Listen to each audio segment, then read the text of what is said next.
Ashwathnarayan M, ಗ್ರಾಮ ವಿದ್ಯುತ್ ಪ್ರತಿನಿಧಿ, ONM ಟು ಬಂಗಾರಪೇಟೆ ಶಾಖೆ. ಇಲ್ಲಿ ನಾನು ಕಳೆದ 23 ವರ್ಷಗಳಿಂದ ಒಂದೇ ಸೆಕ್ಷನ್ನಲ್ಲಿ ಕೆಲಸ ಮಾಡ್ತಾಯಿದ್ದೀನಿ. ಮತ್ತು ನಮಗೆ ಈ ನಡುವೆ 1 ವರ್ಷದಿಂದ ಬಂದಿರತಕ್ಕಂಥ AWರಿಂದ ತುಂಬ ಕಿರುಕುಳ ಆಗ್ತಾಯಿದೆ.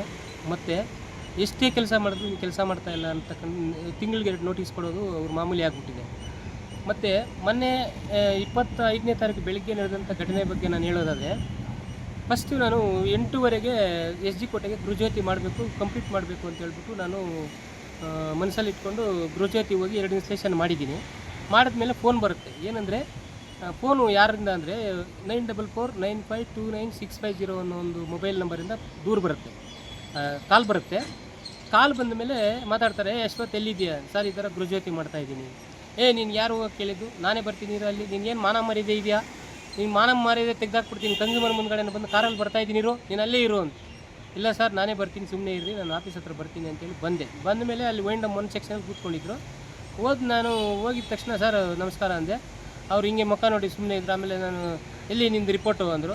ಸರ್ ನಾನು ರಿಪೋರ್ಟು ಬರೆದಿಲ್ಲ, ನಾನು ಒಂದು 10 ನಿಮಿಷದಲ್ಲಿ ಬರ್ಕೊಡ್ತೀನಿ ಅಂತ ಹೇಳಿದೆ.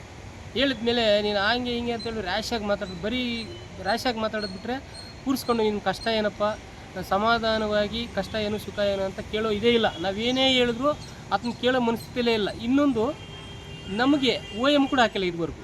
ನಾವು ಈ ಥರ ಕೆಲಸ ಮಾಡಬೇಕು, ಗೃಹಜ್ಯೋತಿ ನೀವೇ ಮಾಡಬೇಕು, ಗ್ರಾಮ ವಿದ್ಯುತ್ ಪ್ರತಿನಿಧಿಗಳು ಅಂತ ಹೇಳ್ಬಿಟ್ಟು OM ಕಾಪಿ ಇಲ್ಲ.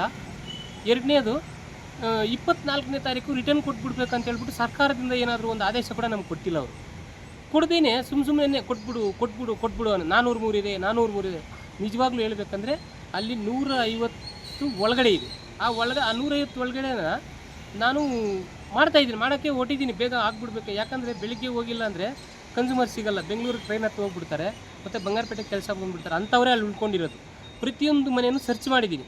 ಅವ್ರು ಯಾವ ಟೈಮಲ್ಲಿ ಹೋದರೆ ಸರ್ಚ್ ಮಾಡಿದ್ರೆ ಸಿಗ್ತಾರೆ ಅಂತ ಹೇಳ್ಬಿಟ್ಟು ನಾನು ಮಂದಟ್ಟು ಮಾಡಿಕೊಂಡೆ. ಆ ಟೈಮ್ಗೆ ಹೋದರೆ ಈತನು ಕರೀತಾನೆ, ಅಲ್ಲಿಂದ ಕರೆದುಬಿಟ್ಟು ಚೆನ್ನಾಗಿ ಬೈತಾನೆ, ಗಲಾಟೆ ಮಾಡ್ತಾನೆ. ಯಾವತ್ತು ನೋಡಿದ್ರು ಗಲಾಟೆನೇ. ಈ ಮಾತಾಡೋದು ಸಮಾಧಾನವಾಗಿ ನಮ್ಮ ಕಷ್ಟ ಸುಖ ಹೇಳಿದ್ರೂ ಕೇಳೋದಿಲ್ಲ. 5 ತಿಂಗಳಿಂದ ಪೇಮೆಂಟ್ ಮಾಡದೇ ಇದ್ರೂ ಕೂಡ ನಾವು ಕೆಲಸ ನೊಂದ್ಕೊಂಡು ಕೆಲಸ ಮಾಡ್ತಾಯಿದ್ದೀವಿ. ನಮಗೆ ಒಂದು MOU ತಂದುಬಿಟ್ಟಿದ್ದಾರೆ. 1871 ಇಂಗ್ಲೀಷವರು ಬ್ರಿಟಿಷವರು ಇದ್ದಂಥ ಕಾಲದ MOU ತಂದು ನಮಗೆ ಯಾಮಾರಿಸ್ಬಿಟ್ಟು ಸೈನ್ ಹಾಕ್ಸ್ಕೊಂಡು ಅದೇ ರೀತಿ 23 ವರ್ಷದಿಂದ ನಾವು ಕೆಲಸ ಮಾಡ್ತಾನೇ ಬಂದಿದ್ದೀವಿ.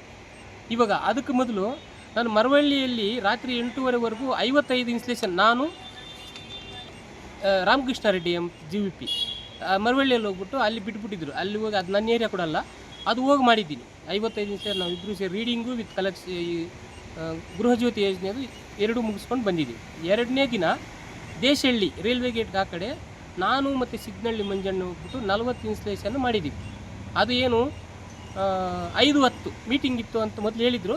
5:10 ಅಲ್ಲೇ ಆಯಿತು. ಇನ್ನು ಮೀಟಿಂಗ್ ಎಲ್ಲೋ ಇಲ್ಲವೇನೋ ಅಂತ ಹೇಳ್ಬಿಟ್ಟು ನಾನು ಮನೆಗೆ ಬಂದಿದ ತಕ್ಷಣ ಫೋನ್ ಬಂದಿದ್ದ ತಕ್ಷಣ ಬಂದೆ. ಸರ್ ಇದ್ದೀನಿ ಮನೆಯಲ್ಲಿ, ಬರ್ತಾಯಿದ್ದೀನಿ. ಸರಿ ಬಂದರು. ಅವತ್ತೊಂದು ಇದು ಕೊಟ್ಟರು, ಸರ್ ನನಗೆ ಟೈಮ್ ಬೇಕು, ಬರೋಕ್ಕಾಗ್ತಾಯಿಲ್ಲ ಅಂತ ಹೇಳ್ಬಿಟ್ಟು ಕೇಳಿದ್ದೀನಿ. ಏನೋ ಒಂದು ಅರ್ಜೆಂಟು ಸರ್ಕಾರಕ್ಕೆ ಇವತ್ತೇ ಕೊಟ್ಬಿಡ್ಬೇಕು ಅನ್ನೋ ಒಂದು ಮಾಹಿತಿ ಅವ್ರ ಹತ್ರ ಇದ್ದರೆ ಕೊಡಲಿ, ನಾನು ಅವ್ರು ಏನು ಹೇಳಿದ್ರೆ ಅದು ಒಪ್ಕೊತೀನಿ. ಈ ಥರ ಚಿತ್ರಹಿಂಸೆ, ನೋಟಿಸ್ ಮೇಲೆ ನೋಟಿಸ್ ಕೊಡೋದು ಸುಮ್ಮನೆ ನಾನು. ಆಮೇಲೆ ಯಾಕೆ ಕೆಲವ್ರದ್ದು ಬೇಗ ಆಗಿದೆ ಅಂದರೆ, ಕಾಮಸಂದ್ರ ಬೂದಿಕೋಟೆ ಅಂತಕ್ಕಂಥ ಏರಿಯಾ ಟೌನ್ ಥರ ಏರಿಯಾ, ಅದು ಹತ್ರ ಇರತಕ್ಕಂಥದ್ದು. ಅವ್ರ ಜೊತೆಗೆ ಮೆನ್ಷನ್ ಕೊಟ್ಟಿದ್ದಾರೆ, 100% ಮೆನ್ಷನ್ ಕೊಟ್ಟಿದ್ದಾರೆ, ಮಾಡ್ತಾಯಿದ್ದಾರೆ. ಅವರು ಮಾಡಿದ್ದಾರೆ. ನನ್ನ ಜೊತೆಗೆ ಜುಲೈ ತಿಂಗಳಲ್ಲಿ ಒಬ್ಬರನ್ನ ಕೊಟ್ಟಿಲ್ಲ, ನಾನು ಒಬ್ಬನೇ ಮಾಡಿರೋದು. ಜುಲೈ ಆಗಸ್ಟಲ್ಲಿ ಬಂದ್ಬಿಟ್ಟು ಒಂದು ಹುಡುಗಿನ 2 ದಿನ ಕೊಟ್ಟಿದ್ದಾರೆ. ಆ ಹುಡುಗಿ ಬಂದ್ಬಿಟ್ಟು 7 ಇನ್ಸ್ಟೇಷನ್ ಒಂದು ದಿವಸ, 8 ಇನ್ಸ್ಟೇಷನ್ ಒಂದು ದಿವಸ ಅಂತ ಮಾಡಿದ್ದಾರೆ. ಮತ್ತು ಸಿದ್ನಳ್ಳಿ ಮಂಜಣ್ಣ 2 ದಿವಸ ಕೊಟ್ಟಿದ್ದಾರೆ ನನ್ನ ಏರಿಯಾಗೆ. ತಮ್ಮೇನಹಳ್ಳಿನಲ್ಲಿ 20, ಮಲ್ಲಂಗೂರಲ್ಲಿ 19 ಇಲ್ಲ 15 ಏನೋ ಮಾಡಿದ್ದಾರೆ. ಇಷ್ಟು ಬಿಟ್ಟರೆ ಬೇರೆ ಯಾರೂ ನನ್ನ ಜೊತೆಗೆ ಬಂದಿಲ್ಲ. ಈ ತಿಂಗಳಲ್ಲಿ ರೀಡಿಂಗ್ ಮಾಡಿದ್ದೀನಿ. ಅವ್ರು ರೀಡಿಂಗೇ ಮಾಡಿಲ್ಲ ಅಂತ ಹೇಳ್ತಾ ಇದ್ದಾರೆ. ರೀಡಿಂಗು, ಕಲೆಕ್ಷನ್ನು, ಗೃಹಜ್ಯೋತಿ 3 ಮಾಡಿದ್ದೀನಿ. ಡೈಲಿ ನಾನು 2 ತಿಂಗಳಿಂದ 1 ದಿನ ಕೂಡ ರಜಾ ಇಲ್ದಿರ ಕೆಲಸ ಮಾಡಿದ್ದೀನಿ. ನೀವು ನೋಟಿಸ್ ಕೊಡ್ತೀರಾ? ಆ ನೋಟಿಸ್ ಕೊಡೋ ಬದಲು ನಮಗೆ ಡೈರೆಕ್ಷನ್ಸ್ ಕೊಡಿ, ಮಾಡ್ತೀವಿ. ನಾನು ಅದೇ ಹೇಳೋದು, ನಿಮ್ಮಲ್ಲಿ ಆ ಒಂದು ಇದಿಲ್ಲ, ತಾಳ್ಮೆ ಅನ್ನೋದೇ ಇಲ್ಲ. ನಾವು 23 ವರ್ಷದಿಂದ ತಾಳ್ಮೆಯಿಂದ ಸಹಿಸ್ಕೊಂಡು ಆಧುನಿಕ ಜೀತ ಪದ್ಧತಿಯಲ್ಲಿ ಕೆಲಸ ಮಾಡಿಕೊಂಡು ಹೋಗ್ತಾ ಇದ್ದೀವಿ ನಾವು. ಅದನ್ನು ಕೂಡ ನಿಮ್ಗೆ ಆ ಒಂದು ಅರಿವೇ ಇಲ್ಲ. ಅದರಿಂದ ನಾನು ಹೇಳೋದು. ಆಮೇಲೆ ಈ ONM 1ನಲ್ಲಿ ಬಂದು ಗಲಾಟೆ ಆಗಿದ ತಕ್ಷಣ ನಾನು ಮಿಷನು ಎಲ್ಲ ವಾಪಸ್ ಕೊಟ್ಬಿಟ್ಟು ನಾನು ಕೆಲಸ ಮಾಡೋದಿಲ್ಲ ಸರ್, ನೀವು ಮಾಡಿಸ್ಕೊಳ್ಳಿ, ನನಗೆ ಬೇಜಾರಾಗ್ತಾ ಇದೆ. ಮತ್ತು ಪಾರ್ಟಿ ಮುಂದ್ಗಡೆ ಪಾರ್ಟಿಗೆ ಫೋನ್ ಕೊಟ್ಟಿದ್ದೀನಿ. ಇದನ್ನೇನು ಹೇಳಿದ್ರು, ಮನೇಲಿ ಇದ್ಕೊಂಡು ಸುಳ್ಳು ಹೇಳ್ತಾನೆ ಅಂತ ಹೇಳ್ಬಿಟ್ಟು, ಕೇಳಿ ಸರ್ ಇಲ್ಲೇ ಇದ್ದೀನಿ ಅಂತೇಳಿ ಹೇಳಿದ್ರೆ ಆ ಪಾರ್ಟಿಗೆಲ್ಲ ಬೈತಾನೆ. ಪಾರ್ಟಿಗೆಲ್ಲ ಬೈತಾನೆ, ಏಯ್ ನೀನು ಕೊಡ ಅವ್ನಿಗೆ ಫೋನು, ನಾನು ಅವ್ನಿಗೆ ಫಸ್ಟೇ ಬರ ನೀನು, ನಾನು ಇಲ್ಲಿ ಇದ್ದೀನಿ, ನೀನು ಇಲ್ಲ ನಾನೇ ಬರ್ತೀನಿ ಅಲ್ಲಿ, ನಿನಗೇನು ಮಾನ ಮರ್ಯಾದೆ ಇಲ್ವಾ ಅಂತ ಹೇಳ್ಬಿಟ್ಟು ಪದೇ ಪದೇ ಬೈತಾನೆ. ಡೈಲಿ ಹಿಂಗೆ ಬೈಯೋದು ಎಲ್ಲರೂ. ನಾನು ಕೆಲಸ ಮಾಡ್ತಾ ಇದ್ಕೊಂಡು ಕೂಡ ಅಲ್ಲಿರೋದೇ ಕಡಿಮೆ, 120 130 ಇದೆ. ಅದರಲ್ಲಿ ಕೂಡ ನಿಮ್ಮ ಹತ್ರ ಟಾರ್ಚರ್ ಸಹಿಸ್ಕೊಳ್ಳೋಕ್ಕಾಗತ್ತಲ್ಲ, ಆಗ್ತಾ ಇಲ್ಲಲ್ಲಪ್ಪ ಅಂತ ಹೇಳ್ಬಿಟ್ಟು ನಾನು ಆ್ಯಸಿಡ್ ಬಾಟಲ್ ತಗೊಂಬಂದು ಕುಡಿದು ಸತ್ತೋಗ್ಬಿಡೋಣ ಇಲ್ಲೇ ಅಂತ ಹೇಳ್ಬಿಟ್ಟು ನಾನು ಮಾಡಿದ್ದು ನಿಜ.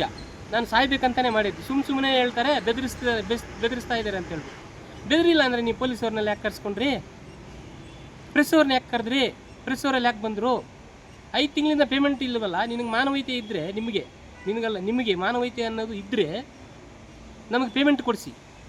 ಈ ಸ್ವಂತವಾಗಿ ಓನು ಇದು ತಗೊಂಡು ನಮ್ಮ ಹುಡುಗರಿಗೆ ಕೆಲಸ ಮಾಡ್ತಾ ಇದ್ದಾರೆ ಅಂತೇಳ್ಬಿಟ್ಟು ನಿಮಗೆ ಒಂದು ಮಾನವೀಯತೆ ಏನಿದ್ರೆ ನಮ್ಮ ಮೇಲೆ, ನೀವು ನಿಜವಾಗ್ಲೂ ಕೆಲಸ ಮಾಡಿಸೋರು, ಸಂಬಳ ಕೊಡಿಸೋರಾಗಿದ್ದರೆ ಕೊಡಿಸಿ. MOUಗೆ ಸೈನ್ ಮಾಡಬೇಕು ಅಂತ ಹೇಳ್ಬಿಟ್ಟು ಕೋರ್ಟೇ ಹೇಳಿದೆ ಮಾಡಬಾರ್ದು ಅಂತೇಳಿ. ನೀವು ಪದೇ ಪದೇ ಮಾಡಿ ಮಾಡಿ ಮಾಡಿ ಅಂತ ಹೇಳಿದ್ರೆ ನಾವೇನು ಮಾಡೋದು? ಮಾಡಿದ್ದೀವಿ ಆಲ್ರೆಡಿ, ಮಾಡಿಕೊಟ್ಟು ಕೂಡ ನಮಗೆ ಪೇಮೆಂಟ್ ಕೊಟ್ಟಿಲ್ಲ ನೀವು. ಆಮೇಲೆ ಇನ್ನೊಂದು ವಿಷಯ, ಅವ್ರದ್ದು 80% ಆಗಿದೆ, 90% ಆಗಿದೆ ಅಂತ ಹೇಳ್ತೀರಾ. ಅವ್ರಿಗೆ ಸಪೋರ್ಟ್ ಇದೆ, ಎಲ್ರಿಗೂ ಮೆನ್ಷನ್ ಕೊಟ್ಟಿದ್ದೀರಾ. ಅವರು 2-3 ಸೇರಿಕೊಂಡು ಮಾಡ್ತಾಯಿದ್ದಾರೆ. ಒಂದು ಮತ್ತು ಬಂಗಾರಪೇಟೆ ತಾಲೂಕಲ್ಲಿ ಪರ್ಸೆಂಟೇಜ್ ಬಂದಿಲ್ಲ ಅಂತ ಹೇಳ್ತಾ ಇದ್ದೀರಾ ನೀವು. ಇದಕ್ಕೊಂದು ಕಾರಣ ಏನಾಗಿದೆ ಗೊತ್ತಾ? KJP ಮಾಲೂರು ಈಗ ಸುತ್ತಮುತ್ತಲು ಬೇಕಾದರೆ ವಿಚಾರಿಸ್ಕೊಳ್ಳಿ. ಇಲ್ಲಿ ಪೇಪರಲ್ಲಿ ಬರ್ಕೊಡ್ತಾ ಇಲ್ಲ, ಅವರು ಆನ್ಲೈನಲ್ಲಿ ಅಪ್ಲೋಡ್ ಮಾಡಿಬಿಟ್ಟು ಬಿಟ್ಬಿಡ್ತಾ ಇದ್ದಾರೆ. ನಾವು ಈ ಡಬಲ್ ಕೆಲಸ ಮಾಡ್ತಾಯಿದ್ದೀವಿ.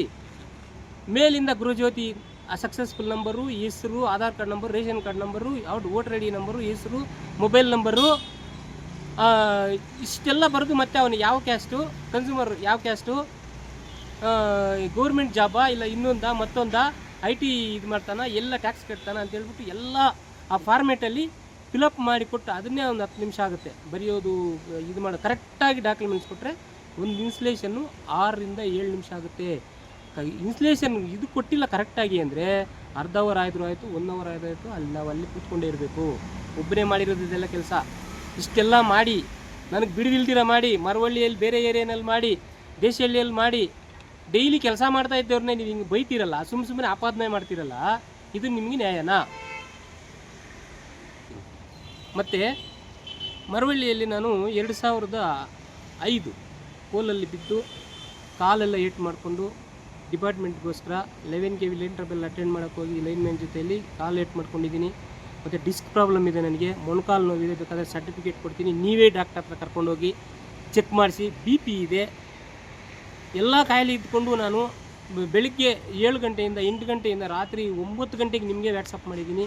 ಬೇಕಾದರೆ ಸಾಕ್ಷಿ ಕೊಡ್ತೀನಿ. ಅಮ್ರೋನ್ ಬ್ಯಾಟ್ರಿ ಫ್ಯಾಕ್ಟ್ರಿ ಆತನು ಬಾಬುನ ಏನೋ ಇರ್ತಾರೆ ಆತನ ಹೆಸರು, ಅವ್ರದ್ದು ಹೋಗ್ಬಿಟ್ಟು ನೇರ್ಲಗೆರೆಯಲ್ಲಿ ಅವ್ರ ಮನೆ ಹುಡ್ಕೊಂಡು ಹೋಗಿ ಕೆಲಸ ಮಾಡಿದ್ದೀವಿ. ಇಂಥವೆಲ್ಲ ಜಾಸ್ತಿ ಇದೆ. ನಿಮಗೆ ಪ್ರತಿಯೊಂದು ವ್ಯಾಟ್ಸಪ್ ಮಾಡೋಕ್ಕಾಗಲ್ಲ. ಯಾವುದೋ ಲಾಸ್ಟಲ್ಲಿ ಮಾಡಿರೋದು ಹಾಕಿದ್ದೀವಿ. ಮೊನ್ನೆ ಈ ನಾಯಿವಾಗಿ ಮಾತಾಡ್ತೀರ. ಮರವಳ್ಳಿಯಲ್ಲಿ 8ವರೆಗೆ ಒಂದು ಲಾಸ್ಟ್ದು ಹಾಕಿದ್ರೆ ನೀನು ಒಂದೇ ಒಂದು 8ವರೆನಲ್ಲಿ ಹಾಕ್ತೀಯ, ನೀನು 12 ಗಂಟೆಯಲ್ಲಿ ಹಾಕ್ತೀಯಾ, ಹಂಗಾಗ್ತೀಯ ಹಿಂಗಾಗ್ತೀಯ ಅಂತ ಹೇಳ್ಬಿಟ್ಟು ರಾಕ್ಷಸಿ ಇದರಿಂದ ನೀವು ಒಂದು ನಿಮ್ಮ ಬಿಹೇವಿಯರ್ ನೋಡಿದರೆ ಒಂಥರ ಇದೆ. ನಮ್ಮ ಹತ್ರ ನಡ್ಕೊಳ್ಳೋ ರೀತಿಯೇ ಒಂಥರ ಇದೆ. ನೀವು ತಿದ್ದುಕೊಂಡು ನೀವು ನಮ್ಮ ಹತ್ರ ಹೆಂಗೆ ಮಾಡಬೇಕು ಕೆಲಸ ಮಾಡೋಕ್ಕೆ ನಾವು 100% ಕೆಲಸ ಮಾಡೋಕ್ಕೆ ರೆಡಿ ಇದ್ದೀವಿ. ನೀವು ಮಾಡಿಸ್ಕೊಳ್ಳೋಕ್ಕೆ ಇದಿಲ್ಲ ನೋಡಿ. ನಿನ್ನೆಯಿಂದ ನಾನು ಒಂದು 30-40 ಆದರೂ ಕಂಪ್ಲೀಟ್ ಮಾಡ್ತಾಯಿದ್ದೆ. ನೀವು ಮಾಡೋಕ್ಕೆ ಬಿಟ್ಟಿಲ್ಲ. ಅದು ಕಂಪ್ಲೀಟ್ ಆಗ್ತಾಯಿತ್ತು. ನಾಳೆದು ಕೆಲಸನೇ ಆಗೋದು, ಕ್ಲೋಸ್ ಆಗಿಬಿಡ್ತಾಯಿತ್ತು. ಇದಕ್ಕೆಲ್ಲ ಕಾರಣ ನೀವೇ, ನಾನಲ್ಲ. ನಾನು ಇದುವರೆಗೂ 2 ತಿಂಗಳಿಂದ 1 ದಿನ ರಜೆ ತೊಗೊಂಡಿದ್ರೆ ನೀವೇನು ಹೇಳಿದ್ರು ಸರಿ. ರಜೆನೇ ತಗೊಂಡಿಲ್ಲ, ಮಾಡ್ತಾಯಿದ್ದೀನಿ. ನೆನ್ನೆಯಿಂದ ಸುಮ್ಮನೆ ಇದ್ದೀನಿ ನಾನು. ಅದಕ್ಕೆ ಕಾರಣ ನೀವೇ. ಏನೋ ಟರ್ಮಿನೇಟ್ ಮಾಡ್ತೀನಿ ಅಂತ ಹೇಳ್ಬಿಟ್ಟು ಏನೋ ಹೇಳಿದ್ದೀರಂತೆ. ಮಾಡಿ ನೋಡೋಣ.